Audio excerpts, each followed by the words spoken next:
Good morning on this Sunday, June 9th, and welcome to the Georgia Gang. The city of Atlanta crippled by a series of water main breaks and confusion. Even Mayor Andre Dickens admits they could have done better. Also, new polling in Georgia shows us whether former President Trump's criminal conviction is having an impact on voters.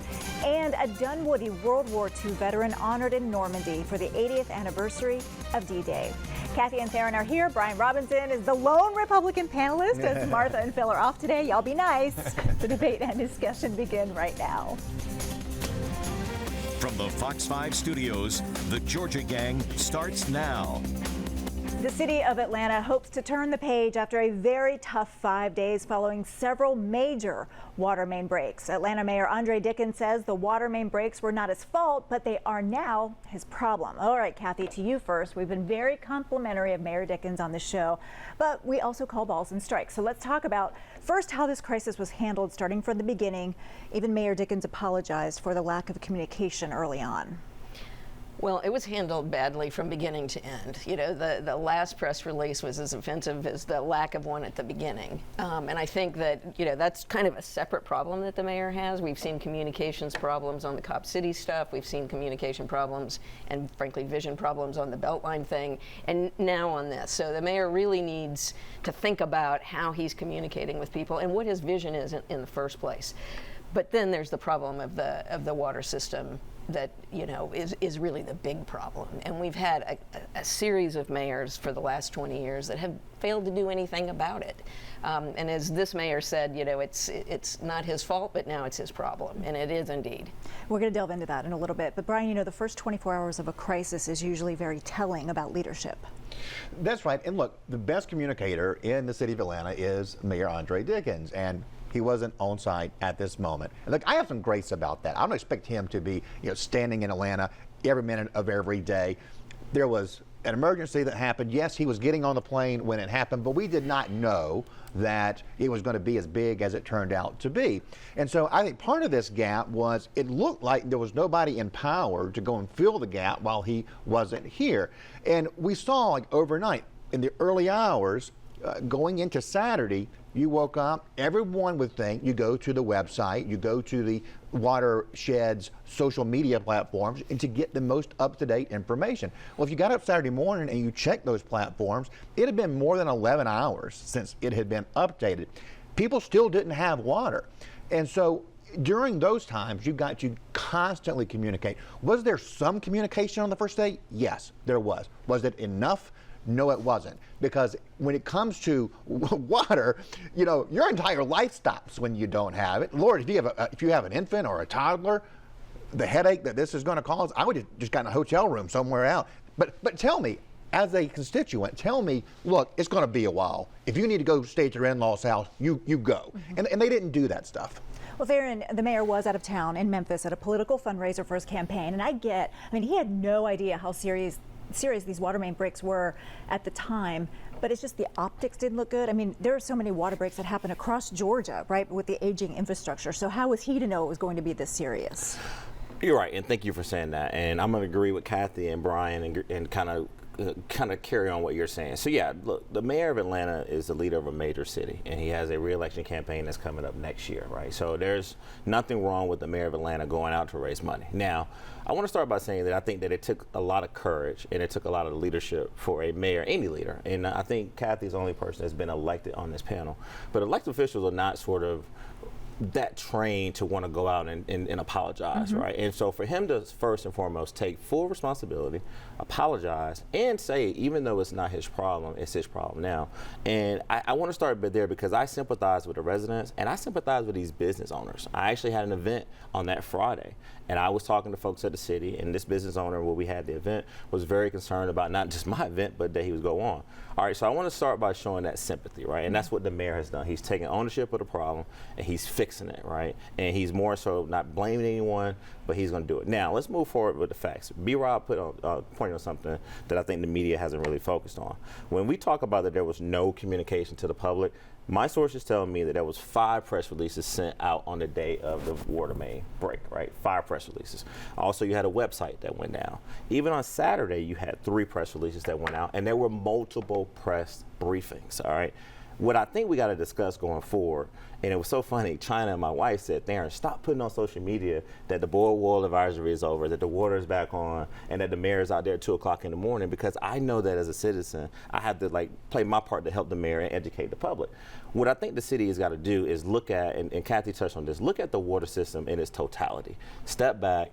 Look at where money could be spent. At a time where we're a city that's growing, we see all this growth, all this development, we got to pay more attention to what's going on. And I think that's what the mayor's saying. He's put together this commission. They're going to look at how they can best move forward. And I think more importantly, how people get the information, because not everyone get information from websites, press releases. Oh, and by the way, there were robocalls that went out to impacted people, right? Well, and so I just want to say all this again to show empathy and say it was messed up, it was unfortunate, but defend the city a little bit to say that they did try and they're going to figure out going forward. Well, Kathy, when you were city council president and under former mayor Shirley Franklin, she made it a priority in her administration to fix the aging sewer pipes, which was not an easy sell to constituents, but we see what happens when we don't deal with an aging infrastructure. We've got the AJC editorial board, I thought, did a really great job of laying this out. You know, we are hosting the World Cup in 2 years. Are we going to be praying that this just doesn't happen? I mean, what can be done in 2 years? Well, I think what's going to happen is to triage where the biggest, critical spots are, and then address them very, very quickly. But, back to your thought, when Shirley and I were in office, we had to really do some very severe things because of the consent decree. We had to institute a 1-cent sales tax and then a graduated fees for water and sewer that were the highest in the country at the time. It was very, very painful. Now we've got another MOST, but in the ensuing time, none of the mayors have done anything, and the city council here and previously have really not asked for an accounting on where that money's been spent. I'd like to know what the total is, but it runs into the billions. And if we're still, digging holes in Midtown everywhere you go for, big things being built, why are we not replacing the infrastructure there? Maybe we are, but somebody needs to say it, and that's part of the problem. Brian, that's a good point, because we see these big, huge monstrosity structures going up, apartment buildings going up. What about the impact fees? Are they high enough? Are we going to take a deep dive into all of the fees that are being collected and where the money's being spent? Well, there's, on the one hand, this is a great time to do some investment because we're still growing. Our economy is at full employment, and tax revenues coming into the city are pretty strong. And under the Biden administration, they've been putting federal money into a money gun and just shooting it everywhere. So instead of doing it in a way that's not smart, in a way that causes inflation, let's put it into infrastructure. And they have been doing some of that, but we need more of that. But the downside of right now is that because we're at full employment, labor and parts, and with inflation, the cost of building is much more than it would have been 3 years ago. Look, this should have been happening in the 80s and the 90s, and it didn't. And the current residents of Atlanta are going to pay a price for it. And to some degree, probably taxpayers at large, because so much of this region comes into Atlanta to do with shopping, to dine out, to consume entertainment. So we're all going to play a role in getting this built. But in the long run, it's worth it. What concerns me, and this is, since I'm the one Republican on here, if I could just make this little soapbox statement, part of why we don't invest in infrastructure today is because we as Americans have decided to spend 2/3 of our tax dollars on entitlement spending. That's where it's going, and it is the truth.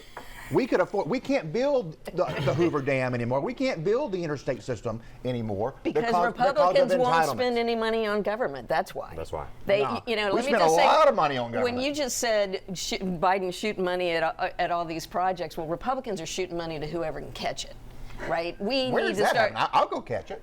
Well, you probably are catching it. So let me just to be really clear. When you said that you could go stay in your hotel when the water went off, I thought, boy, a lot of Atlantans would really like to go stay in the hotel, right? And they can't. Yeah. But what we really need to do is think about is government here to really make us a world-class country, not just a world-class city, and that costs money. You can't just keep having money, the best economy, thank you, President Biden, best economy that we've ever had, and then just blow all the money out the back door and not invest in these things. Well, this also has other jurisdictions looking at the state of their water and sewer infrastructure. DeKalb CEO Michael Thurman says he's going to ask for a water and sewer rate increase. We know DeKalb has had its share also of water main breaks there. Yeah, and so look, thank you to DeKalb and thank you to Cobb County. they all came to the aid of Atlanta. I mean, just news flash for a lot of our viewers. A lot of these surrounding counties depend on the Atlanta water structure. So you see people delivering waters into senior centers, into hospitals, to make sure that they were basically able to have water. So what CEO Thurman has done since he's taken office is invested roughly about $1.25 billion in water and sewer, but has roughly spent about $500 million improving water, and particularly reinvesting in the Scott Candler water treatment facility.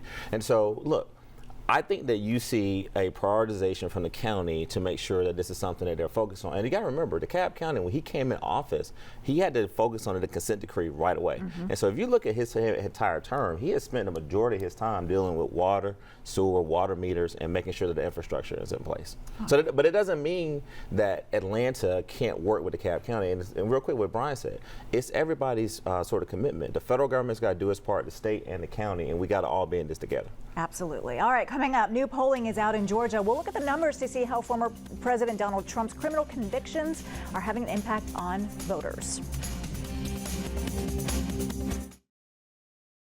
Have a question or comment for the Georgia Gang? Email them at georgiagang@foxtv.com. New polling in Georgia shows former President Donald Trump still ahead of President Joe Biden 1 week after Trump's criminal conviction. Quinnipiac polled more than 1,200 registered voters in Georgia. Former President Trump leads President Biden 49-44. Brian, do these numbers surprise you? No, they absolutely do not. We've known all along what the facts of these cases were. And so a lot of that was already baked into the numbers. And President Trump has maintained a lead in Georgia for a year now. Sometimes we see double-digit leads. The average of them over the last year has been about 6.5 points. Outside the margin of error. That's a really strong lead going as we get closer to November, and in an electorate that's not as swingy as it was 30, 40 years ago. You know, Michael Dukakis had a huge lead in the summer of 1988 and got crushed in November. We don't have those kind of swings anymore. These numbers are beginning to harden into concrete here in Georgia. Darren and I have had this conversation a lot over the last 6 months. I do think they're going to continue to tighten. I'm beginning to wonder if Trump's lead is just simply too big at this point for Biden to eclipse him here in Georgia. Well, Darren, if we drill down into the numbers and look at the independents, we could get a clue as to how close this race could be. Independents polled 45% for Trump, 45% for Biden. It's going to take more than a week for the voters in Georgia to let it sink in that we had the historical verdict where you have the first time ever a former president is a convicted felon. And if I was to give any free advice to the President Biden campaign, is that I think every time you mention his name, you should start by saying convicted felon, former President Donald Trump. And I think you have a sentencing that's going to happen, and then you're also going to have a debate. Now, do we win with that? No.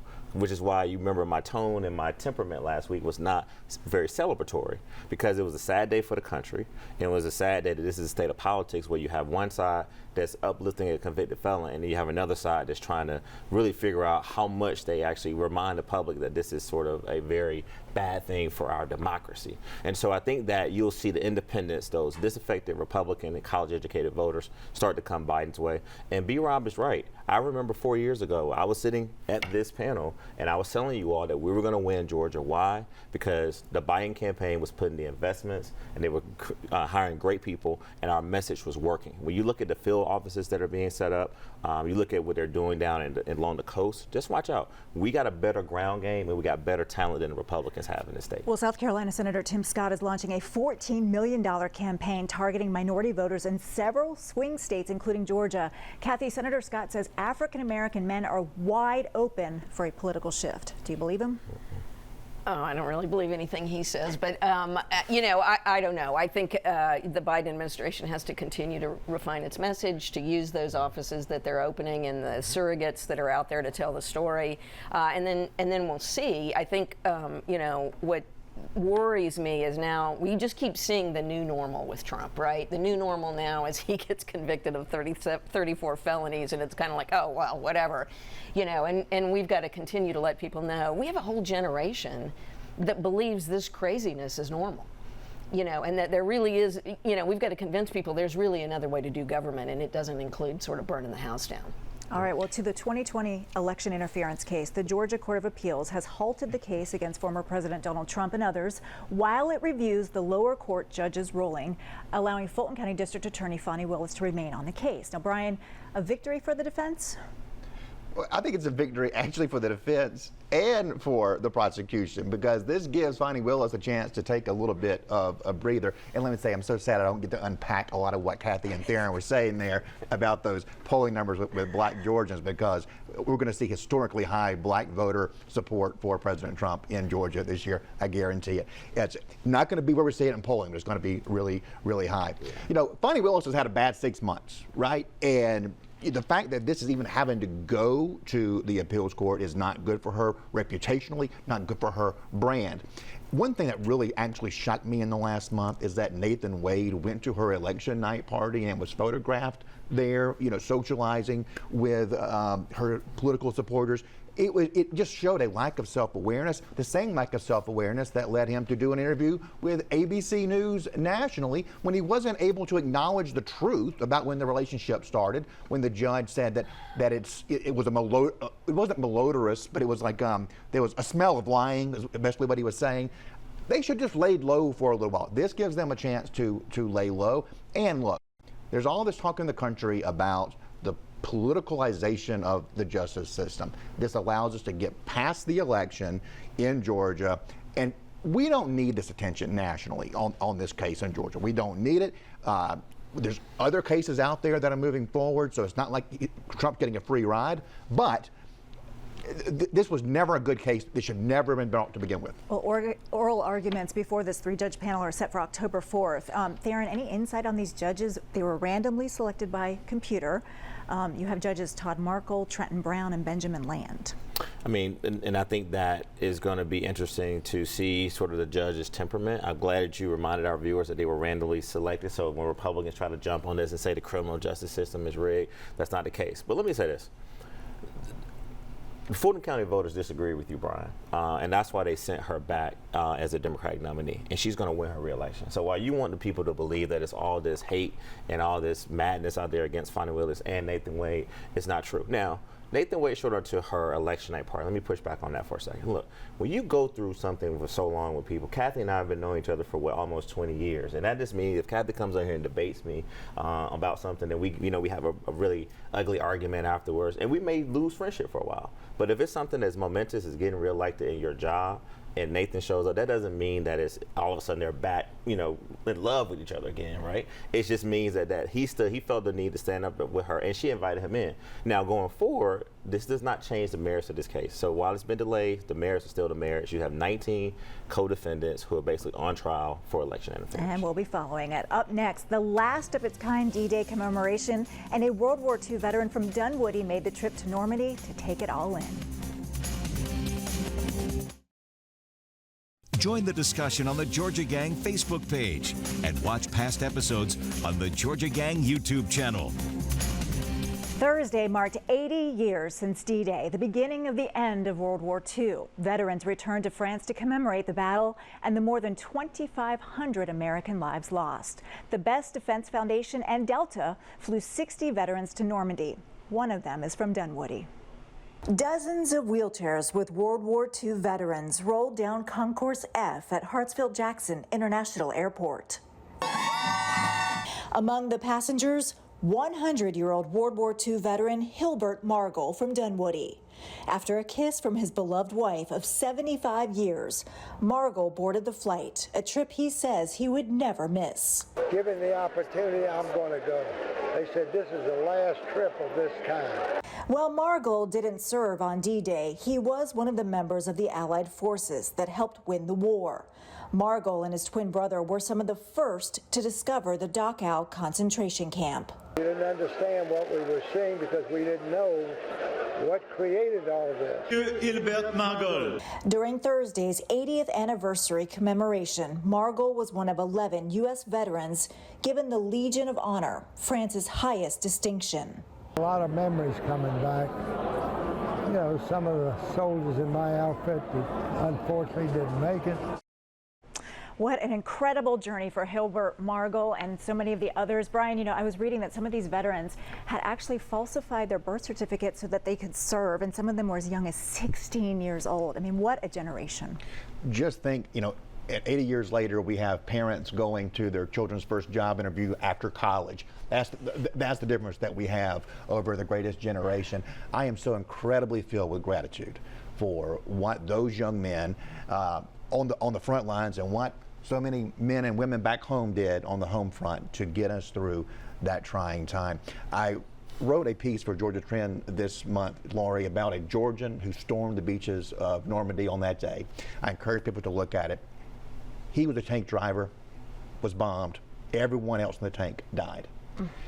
He survived, went to a German POW camp, and lived with the pain of those deaths and the survivor's guilt for the rest of his life. So many thousands of those who died, but also those who lived, have scars and pain, and we are so incredibly grateful and in their debt forever. Kathy, you hear stories like this, and it's just hard not to tear up.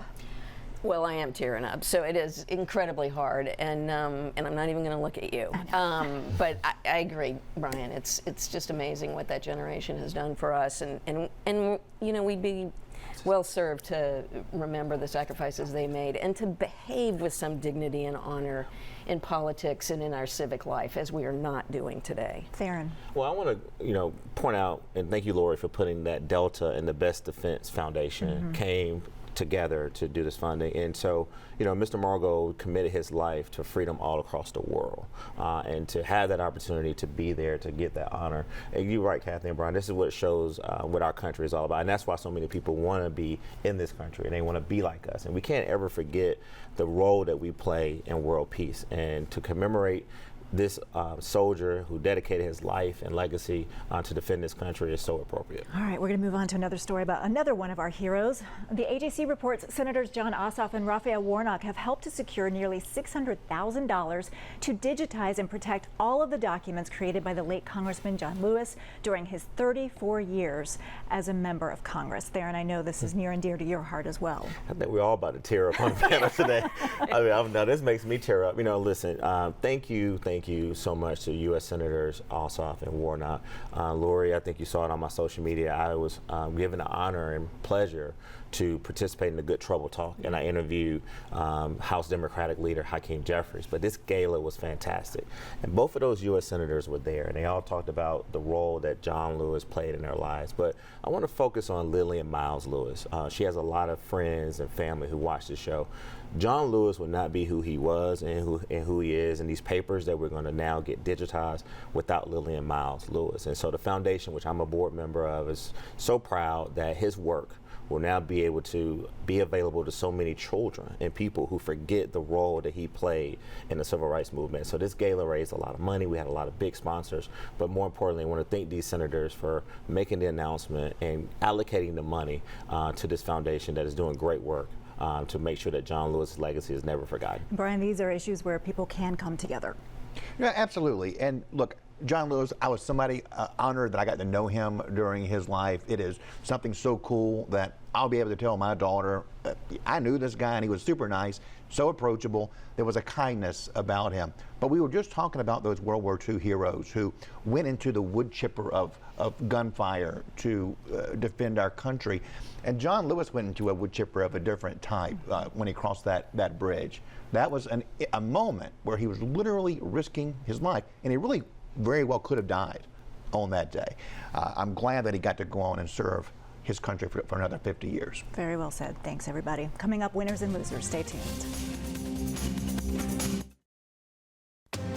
Time now for the week's winners and losers.